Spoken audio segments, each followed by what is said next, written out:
Hi guys, Coach JT and Coach Campbell here. Coach Larry is supposed to be here, but we'll see what happens. If he shows up, we'll let him in. But we wanted to go ahead and get started tonight.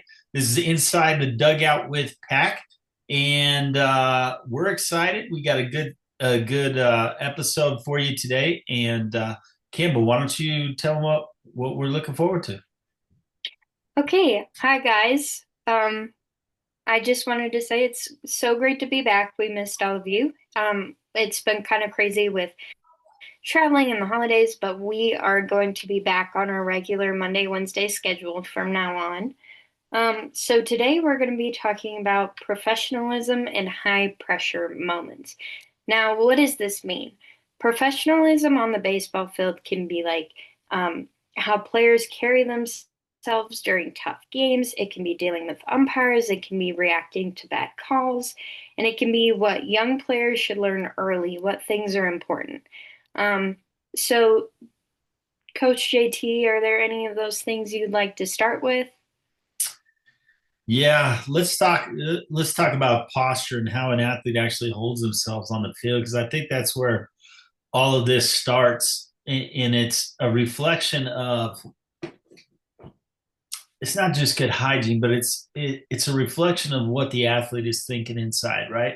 So if the athlete walks around with their head down, their shoulders slumped, they're on their phone, doing whatever, they don't even have to be on their phone. They're just bad posture indicates to me a bad mindset. And when you're talking about being professional, somebody who has bad posture, I can almost always tell you they're going to blame somebody else for anything that goes wrong. It's not their fault. When you're talking to them and giving them stuff, your this thumb just came up on our thing right there. Just all right. So that's not distracting at all, Zoom. I love it. That was my thumb. I know because it's something I did. I talk with my hands. You know that. All right. So anyway, you can tell if somebody has bad posture, there's some things you're going to be able to tell them. They might not be coachable. They might not have the confidence they need to succeed at this game. And you're probably going to see them make some mistakes during the game. And it's all a lack of focus, right? If you're constant, if you're self aware enough to care about your posture, whether you're on the bench or in the car with your mom on the way to the game or on the field, then you're going to be a good athlete. I can tell you that right now because you're going to do what it takes to get the job done on the field. Did you have any questions about anything I said there, Campbell? Because I know that was pretty quick.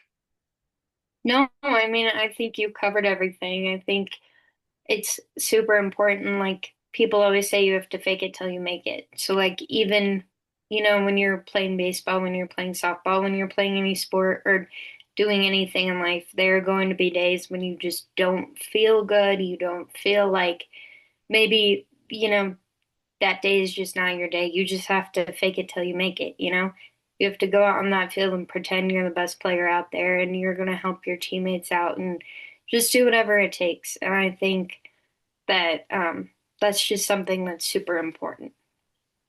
You bring up a good point there. So if you're having a bad day and you got bad posture, you're probably not going to do that well on the field. How do we counteract that? How do we if we as a coach see somebody coming onto the field with bad posture or looking like they've had a bad day, what do we do? Whenever I notice someone is having a bad day, I just kind of pull them aside and I'm like, hey, what's going on? Like, what is this? Is this something? And like when I hear them talking, I think to myself, is this something that I can help with? Is this something where I can encourage them and send them out there? Or is this something where they're just so in their heads that, what, maybe it would be better if for this game they sat out, but then for the next game they were put back in. Those are some excellent pointers. What I would also say, something on a deeper level, is whatever is bothering them has to do with them. So if you can get that athlete to shift the focus, right? Shift the focus from them. Woe is me. My girlfriend broke up with me. My boyfriend is pissed at me. I'm missing a date because I'm here at practice, right? Whatever it is, it's because of something that happened to them. So if you as a coach can take and shift their focus away from them and say, hey, look, I know you don't want to show up here tonight for yourself. So why don't you go look at your shortstop, Nico? Your shortstop, Nico's here. He's shown up. He needs some work. You're the first baseman, and he can't do this without you. Can you show up for Nico? And it's helpful if you're more specific like that than if you say, can you show up for your teammates, right? Because that can be easily, that just blows by and it doesn't mean anything to anybody because it's said so much, right? But if you say, hey, look, you're our center field. If you don't show up tonight, we're gonna have all kinds of issues with this, and this, and you know that your left fielder Bree is struggling and she needs you out there. Can you be out there for Bree tonight?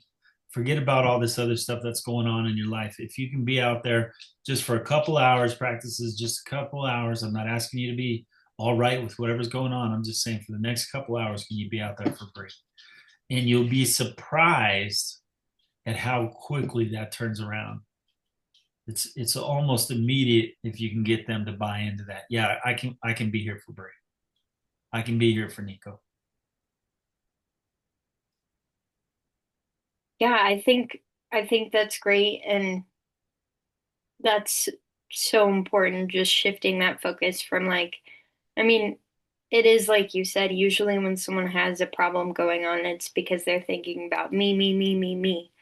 So if you can shift that focus off of that person, or you can take their focus from themselves to their teammates, or even just, like you were saying, their one teammate, I think that's super important. Yeah, absolutely. Do you have anything else on that, Campbell? No, but I do want to shift focus here. What is I like how professionalism? you use that. We're just going to shift our focus. Yeah. Well, we've already talked about that. Now we're going to talk about something else. Okay. How do you deal with umpires, and like how do you stay professional in, like I said, in those high pressure moments when you're dealing with umpires? Oh my God, that's a loaded question. Yeah. How does a coach remain professional while dealing with morons? I mean, umpires. No, I'm just kidding. There's a lot of good umpires out there. It's challenging because your first instinct as a coach is to say, you're wrong. This is the rule, and this is why. Because normally, like most good coaches are not arguing close calls that are subjective, right? It's something bigger that causes a problem. And new coaches all the time, well, they'll argue everything, and they're always right, right? We always think we're always right, and sometimes we are right, but that doesn't mean that the umpire is wrong. It just means that he may have got that call wrong, and they're definitely not a bad person. So I always first before a game, I always have my catchers and myself introduce myself. I repeat the name to make sure that I know the umpire's name, because if I don't remember the umpire's name, it immediately says I don't care. It immediately, and this is good for anything, any situation. Just get good at remembering people's names, because if you don't remember somebody's name, it means to them you don't care, right? And if you don't care, at some point in that game, when you're talking to them about whatever this call is or whatever's going on, do, do you think they're going to care? No. No. I mean, and that seems way too simple to be true, but it's true. Mm. The second thing is, and I started to say this earlier, the first instinct of me as a coach is to say, no, this is the rule. let me get the rule book and show it to you. And for those coaches on this call who have ever done that, I would like you to raise your hand if that's ever worked. Because even if they're wrong and that rule is wrong, in that moment, if they are to say, "Oh, you're right and I'm wrong," it's going to show weakness. And I don't know if I've never been through umpire school, but I believe that there's some sort of fraternity or there's some sort of rule that they either teach them or it's implied that you need to stay, right? You need to be steadfast. You can't change your mind and strong in your will in order to do that. And I get that. I believe they might teach that because they want you to control the game, right?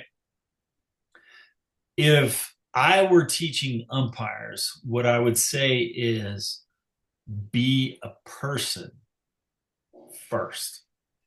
You know, yes, you don't want to be wishy-washy, you don't want to go back and forth, but you can tell during an interaction in a game when you need to be firm and when you don't. And if you're unsure of the rule as the umpire and your partner can't help you, which usually they can, then it's okay to be vulnerable in that situation and say, you know what, this is how I understand the rule. And you may de-escalate, defuse the situation right there with most coaches. On the other side, if you're the coach, it's the same approach.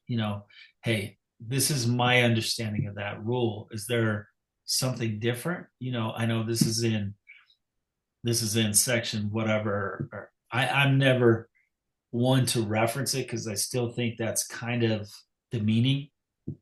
But I would say, this is my understanding of that rule. Is that what you're thinking? And if you approach them in that way and can remain calm in that situation, even if the call is not reversed, you will have affected change because he's going to go look that rule up or whatever. And he might even come up to you after the game and say, you know what, I messed up. That was on me. I'm sorry. And he'll get better and you'll get better because of that too. If you challenge the umpire, again, I think they're taught this, they immediately say no, because they feel like they're losing control. And if anybody knows anything about baseball and softball and coaching and umpiring, no one's in control. If there's someone in control, it sure as heck ain't me, sure as heck ain't you, sure as heck ain't the umpire. So the illusion of control is what causes a lot of conflict on the field and in your life, really. There was an instance with my daughter recently where not you, Cambell, but she had a situation where she felt like she was out of control and she called me and she said, this is happening, this is happening, this is happening. They won't do what I say. And I said, that's because even when they do what you say, it's giving you the false impression that you're in control of what they're doing, and you're not. And it's the same if you're coaching. If you haven't built a level of trust where these kids are following you and you have this illusion of control because you run practices, what you'll see at game time is the performance is not there. It's not at the same discipline and level as you see in practice, which means they're not actually engaged in the learning process. They're just doing exactly what you tell them to do when they're in front of you. And those of you who have kids out there listening to this, that's awesome if your kids can be with you 24/7. You can affect their entire life if you're always with them. But I don't know what world you live in, but the world I live in, My girls are across the country, across the city, in their own apartments, in their at their schools, and I certainly don't have them with me 24/7. So I hope that the lessons I teach them sink in enough to affect change in their life when they're not with me. And if you're a coach, that's what you need to focus on. Don't focus on trying to be in control because a lot of coaches have big egos, and especially at the higher levels. And the only thing that equates to is people not liking you and losing. No matter how big your ego is, let it go, right? You don't need it. Did I kind of tail off on that one, or I was Oh doing yeah. that Larry Yeah, thing you where went I you was went preaching at way you? far off. So Moving on, let's just focus. no, just kind of getting us back to what we were talking about. I think it's super important, like you were saying, to talk to umpires like they're people because they are. And a lot of times, especially as coaches, when things aren't going our way, we forget that umpires are people. And we just have to treat them with respect. We have to talk to them calmly. And what I always do, because like you were saying, it's so very important to remember their names because that just humanizes someone when you remember their name. So what I always do, my little like hack, I guess you could call it, Hey, there's some is umpires on this call. They're getting this. yeah, I always take my book with me up to my plate meeting when I meet the umpires and the coach of the other team when we talk about the field and everything. I always take my book with me. I shake their hands first and get their names. And then afterwards, I shake their hands again and I confirm their names. And then as I'm walking away, I write their names down. And what I do for myself is I write like, you know, Joe at the plate and then um, Phil in the field, you know. So I always have that. So if I'm gonna call time, if I'm gonna go talk to the umpire, I can be like, hey, yo, Joe, can I please get time? And he's more likely or like, hey, Phil, can I talk to you real quick? They're more likely to be like, oh, yeah, of course. Like, let's talk about it. And like in my experience with a lot of umpires, if there's a questionable call or something, as long as you stay calm and you remember their name, you can just go out there and be like, hey, do you mind just checking with the umpire on that one? Because, like, we had a different angle and we kind of thought maybe he made it there, but do you mind checking real quick? And usually they will overturn that call for you, in my experience at least, when you're very kind. and you're and you're this cute little coach coaching a bunch of baseball guys. I love it. No, yeah, no, I that definitely works. And the other thing I would say is when you do it that way and you approach it that way, it's not just about that call. It's about the next 4 or 5 calls, right? Yeah. Because if they know that you really care and you care enough to talk to them as a person and do all of those things, what do you think is going to happen the next time it's a close call? It's probably going to be swayed in your favor a little bit. Yeah. Well, It's and like, oh, go ahead. that's even something it's so important to talk to your players about because I've seen a few players, like my catcher one time, and I had a conversation with him after this about how this was not acceptable. But my catcher, Zach, as you know, he's kind of a hothead. And we were playing Colorado College, and it was just a scrimmage. But he went out, and when he was warming up the pitcher, he was like, you gotta call some in our favor. Or he was like, he said something about like, this game goes both ways, or something like that. And the umpire got so mad, he yelled at him, said if he said one more word, he was going to be kicked out. And the first pitch of that inning was a strike right down the middle, called it a ball. And Zach came in, And he knew even before I said anything, he was like, I'm sorry, that beautiful strike, that was my fault. I'm like, yeah, it was. So, like, even just talking to your players, and like, I know that this game gets so frustrating and it's so easy to um, just kind of lose your temper, especially with umpires. And you need to talk to your players and just let them know, like, hey, the same things we've been talking about. These guys are people too. And if, like you said, if you're just kind to them, usually they are going to be making those calls in your favor. Absolutely. And I'd like to share a little something. Can you see this? Kind of, a little bit. Kind of. I'm just basically showing you a coin here, right? Yeah. On one side, it says I create my own reality. On the other side, it says I am. Can you tell that there's at least different things on each side? Yes. Yeah. What is this? I am. No, no, what is this? Oh, a coin. How many do I have? One, How many sides are there? two. Are they different? Yes. There's always two sides. And it doesn't make one side right and one side wrong. But if you remember that, there's always two sides. Yeah. Well, and it's, it's the old saying of there's my side, there's your side, and then there's truth. There's the truth.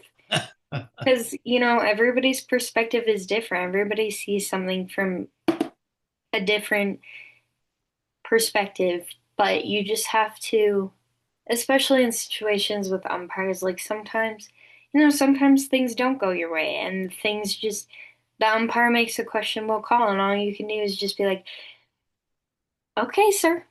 And just like, you gotta walk away.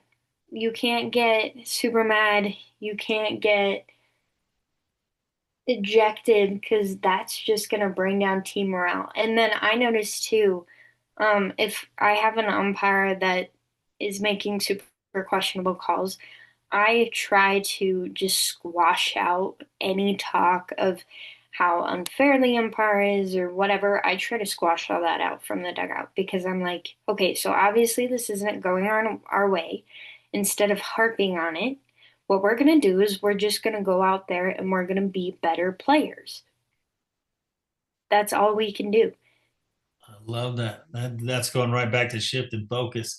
And you tell me one time, because we've had plenty in our dugout, Campbell, over the years, even when you were a little kid, you sat in there and you listened to them, that they're chirping. They're Yep, chirping, chirping, chirping, chirping. You tell me one time that helped. You tell me one time and I'll let you do it. One time it helped, and I'll let you do it anytime you want. never, never helped. Never. It has never Ever. helped. It's like the definition of insanity, right? Yeah, Well, I'm mad, so I'm going to do this, even though I know it's going to make it worse, and I'm going to get more angry. yeah, It's like if you actually took just a brief moment and thought through that, you would never do that because you're like, wait a minute. yeah. Yeah, this doesn't work. Why would I keep doing it? It's like if you're if you go up to the plate and you swing and you miss the ball and your intention is to hit it, are you going to keep doing what you did when you swung and missed the ball, or are you going to adjust? You're gonna adjust. Of course. So why wouldn't you adjust as a coach, as a player in the dugout? Hey, chirping at the umpires only makes it worse. It never, ever, ever, ever, ever, ever helps. Yeah, Remember they're human. Treat them that way. You yeah, know, treat it like every life matters, every person matters. It's somebody's mom, somebody's dad, somebody's kid. They love this game probably as much as you do. That's why they're doing yeah. Well, and then also that brings up a good point of like when you initially go out to meet the umpires, you can't have any expectations when you go out there, So like in Colorado, I've noticed in recent years we have been struggling with our umpires to find good umpires and to have two umpires at every game. But I just, I go into it every time. I'm like, okay, I'm just gonna pretend like I've never met this guy before.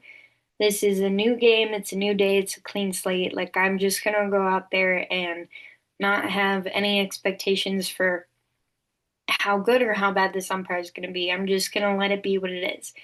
Because, especially like in the beginning of my career, I had some really bad experiences with umpires, and I would go out there expecting the worst, and I would keep getting the worst. So if you just go out there and you just, have a clean slate, just be like, whatever, it is what it is. Um, I've never met this guy before. Even if you have met them before, just go out there with like okay, it's a new day, then this is going to be a new game, you know. Maybe, maybe, they'll surprise you and they'll do absolutely amazing because you went out there and you had no expectations for them. Expectations is a really real thing. And I would say, I would even one up you on that and maybe say, not so much go up there with no expectations. I mean, that's okay. I would go up there and say, you know what? This is going to be the best game this guy is going to ever do. Right. And if I have those expectations, I'm going to look at a different side of the coin. Right. If I look at him and it's Joe, it's old Joe, poops his pants, has been out there for 50 years, just absolutely terrible, then I'm going to have a terrible experience. Right. But if I Yeah. go out there and say, you know what? Good old Joe, man, he's still out here. He's still kicking. He's still walking. He's still on the baseball field. This is awesome. Yeah. I Well, I think mean, today he's going to have a good day because here's the thing.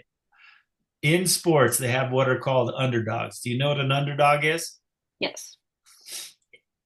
And for those of you who don't, I'm sure everybody on this podcast and on this call knows, but an underdog is somebody who statistically speaking cannot win the game, right? They should not win the game. If you were just projecting with computers and numbers and statistics, they should not win the game, but they do, right?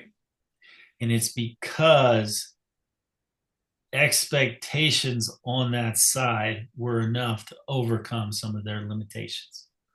And so I would say when you go to the umpire and you say, when you're walking out there, I expect that this underdog Joe is going to have the best freaking day of his life. And if you think about it, there's only a few calls in the majority of the game, except for behind the plate. It can be challenging there, right? You do have a lot of calls when they're calling balls and strikes, but in the field, relatively few, right, that are even in question in a 9 inning excuse me in a 9 inning game. So if I ask myself, is it possible that even dirty old Joe could get it right twice or three times or four times? Of course it is. You know, you could have your eyes closed and guess and get it right twice. So if you go out there, it's not that far off. Just go out there and expect that today he's going to have a good day or she's going to have a good day, whatever it is. Yeah. Well, we're pretty lucky with Joe because Joe absolutely loves me. He likes you too, but Yeah. every time I'm out there, he's like, "Oh, how are you, little miss?" Yes, I love it. I love it. Yeah. Okay. Um, is there anything else you'd like to talk about today? Or anything else you'd like to bring up about this?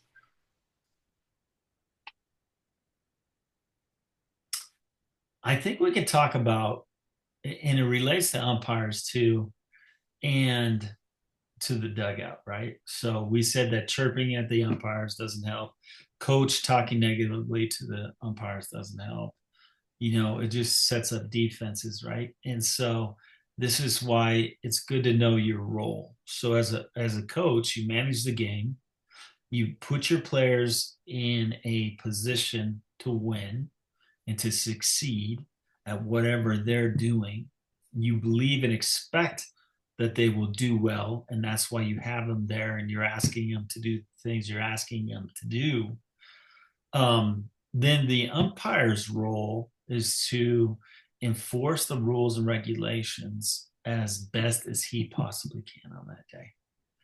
And then if you have team captains who are in the dugout, because typically as a head coach, you're not in the dugout when ball is going on. If you have team captains in the dugout and you've already prepped them to know that one of their roles is to be an example for the rest of the guys or girls and make sure that dugout is always positive. We cheer for our players. We don't cheer against other players. We don't chirp at the umpire, period, no matter how bad we think the call was. Okay. And if you have those roles set prior to the game, you can't set them during the game. You set them prior to the game. You set those expectations prior to the game. Then you're always going to have a smooth experience. And parents will ask me, well, what happens if you get a bad umpire, coach? And I just say, you know what? It's been my experience that as long as I go in with those expectations, they may make some bad calls, but I don't believe they are bad umpires. Right? Yeah. And if you think you can, I'll tell you, you said earlier why you struggle so much to get um, umpires at the collegiate level and not so much the club level. Let's say the club level and the adult baseball level is because the people playing in those leagues don't do the things that you and I talked about today, and it makes it. If I'm an umpire and I'm good, do I want to go and umpire a D1 baseball game where I know I'm going to be respected on the field and make X amount of money? Or do I want to go um, umpire this adult baseball game where these guys think they're so much better than they are and they know everything and their shit don't stink? Whoops, I probably shouldn't say that on a podcast here, but they think that, right? And so the umpire makes the obvious choice. If it was you, you would make that choice too. Not too many people are like, well, I'm going to make the same amount of money, but I'd rather go there because I'm a glutton for punishment. You know, it's not rocket science. What it is the president of the league and the coaches in those leagues, I think, just need to address that, but not in the way they do it, right? They say, don't talk back to the umpires, right? Well, that's not helping. That's what everybody says and has said and all that. But the things we talked about in this podcast, if they said that and actually believed that and actually did that, very quickly you would see it's like the head of the snake, right? Very quickly, the rest of the snake will follow the head, right? The rest of that body will follow the head. So if it starts at the top, if that league is having a hard time getting it, it's because of the people at the top. They don't understand what you and I just talked about here tonight. Yep. Okay, well, I think that's everything I have for tonight. I love it. Maybe we're a little shorter than usual, but I think it's okay. Yeah, I felt like we covered this topic well. If you guys out there have questions or want some follow up this Wednesday, we're going to do that. And Campbell, I was going to ask you, and I'll just ask you now on this call. I think we should have the girls from my 18U softball team, a handful of them on the call Wednesday, asking the questions. How do you feel yeah, about I that? agree. I think that would be great. I'll have a handful, maybe even a couple of parents, and then we'll put you in the hot seat. Yeah, that would be fun. you Um, you can handle yeah, real quick before we get off, first of all, I want to say, if you have any questions, please send them my way. Thank you all for listening. We appreciate you guys so much. And like I said before, we're going to get on a regular posting schedule again. So sorry about the kind of randomness, but with the trip to Europe and then like sickness and the holidays, it's been kind of crazy over here. But then also, Coach JT and I have really exciting news. I just want to give a shout out to the only girl that we have on our 25 and over adult league and the 35 and over adult league. She actually just got drafted to LA, and she's a women's professional baseball player now. She is. Hey, let me tell you, when Joe sent me her information and said, um, I got a player. Do you want to look at her? Thank God I didn't say she's a girl. I'm Yeah. not gonna draft her onto my team. I talked to her and I said, man, she sounds like she knows what she's doing. I said, just before I charge any fees or anything, come out and try it. And as soon as she walked into the field, I knew she was a member of the pack. It was perfect, and she is an absolute stud. What's her last name? It's this Wilkins. So her name is Celicia Wilkins. But Alicia Wilkins. yes, we call her Sally. We call her Sally. Don't do that because you're her friend yet.